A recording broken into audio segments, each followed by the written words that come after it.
It would take 53 years for a Catholic priest to break the seal of confession to reveal Irene Garza's murderer. Irene, 25, was last seen on Easter Sunday, 1960, on her way to confession at Sacred Heart Catholic Church before mysteriously vanishing. Investigators quickly honed in on Father John Feit, 27, whose inconsistencies in his interview made investigators initially suspicious of him. A phone call from a Catholic priest 56 years later would be the final piece investigators needed to finally arrest John for Irene's murder. We are back for another Sunday Solves, where I bring you a case that proves that even the passage of time won't stop justice. Irene was well known in her community. She was a stunner, and people took notice of her when she walked into a room. It was no surprise that she was crowned homecoming and prom queen at the local college and was Miss All South Texas Sweetheart. Irene and her sister Josie were the first Mexican-American twirlers in their high school, and Irene became the first Mexican-American drum majorette in her high school, laying the foundation for those that would come behind her. Irene would also be the first in her family to go to college and graduate school and become a second-grade teacher. She was deeply ingrained in her church and her community, helping those financially struggling, from her students to her family.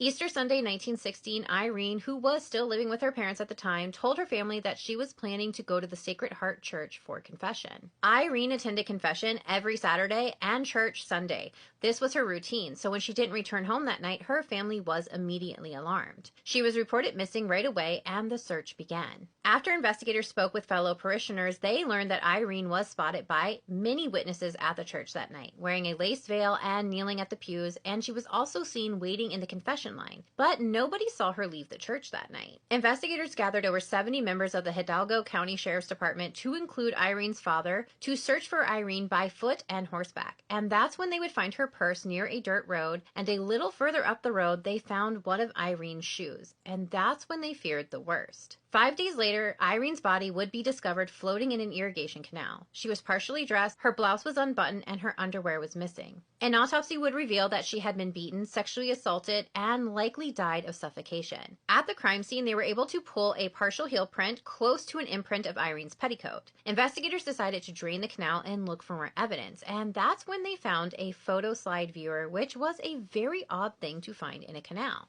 Investigators asked the press to share pictures of the photo slide viewer to see if anyone recognized it, and it worked. They received a letter from John Feit, a priest at Sacred Heart Church, letting investigators know that that was his photo viewer. That's when investigators would turn their attention to John.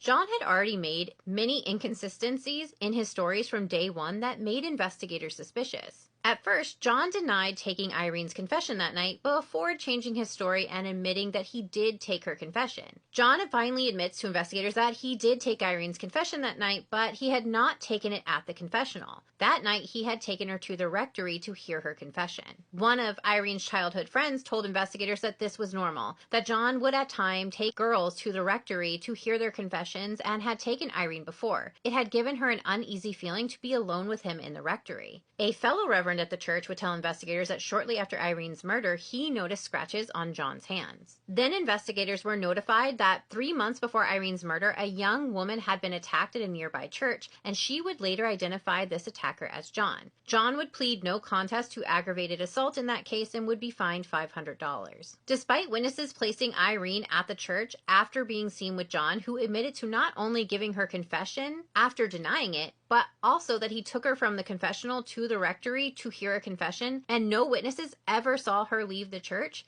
Despite all of this, the case went cold. Irene's case stays cold for decades until 2002, when the San Antonio Police Department received a call from a former Reverend, Dale Techney. Reverend Techney told them that he heard John's confession of Irene's murder in 1963. The Reverend said in this confessional, John admitted to bounding, gagging, and murdering Irene. The Reverend stayed silent about what he heard for decades because the seal of confession, but something in his heart must have changed because he picked up the phone in 2002 and finally shared what he knew. They also received another letter from another priest with a similar admission, but despite these two new admissions, the district attorney at the time didn't find the new witnesses credible, but this did now open Irene's case again. In 2014, investigators did confront John, again now living in Arizona, about the allegations that he was responsible for Irene's death, but again he denied it. In 2014, a new district attorney was elected and promised to look at Irene's case, and in 2016, John was arrested in Scottsdale, Arizona and charged with Irene's murder. Prosecutor Mike Garza said, quote,